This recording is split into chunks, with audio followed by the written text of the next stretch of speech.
Good day everyone, welcome to my channel.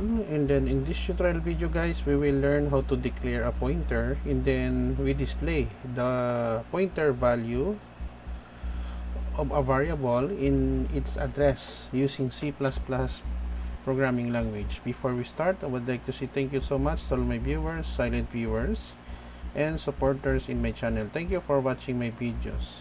If you are new with my channel and then you like this video, please hit the like button. Don't forget to share, and please support my channel guys by clicking the subscribe button. So let's get started.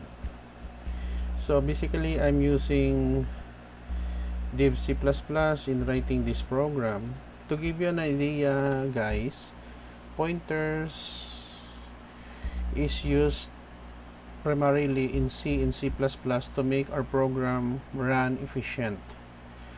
When our program runs efficient, it means the execution time of our code is faster. Okay, so that's the main objective of using pointers. However, the advantage that we get using pointers has also some shortcomings if we don't know how to declare it properly.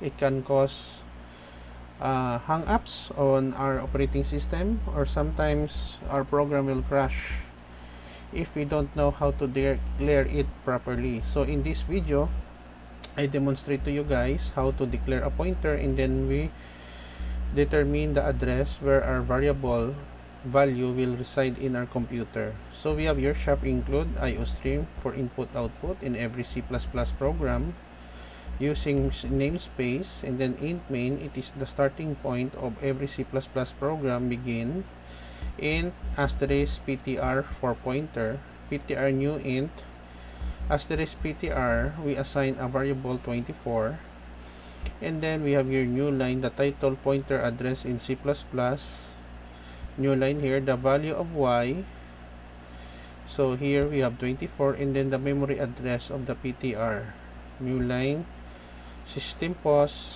and then return 0, return to our operating system, and then we close.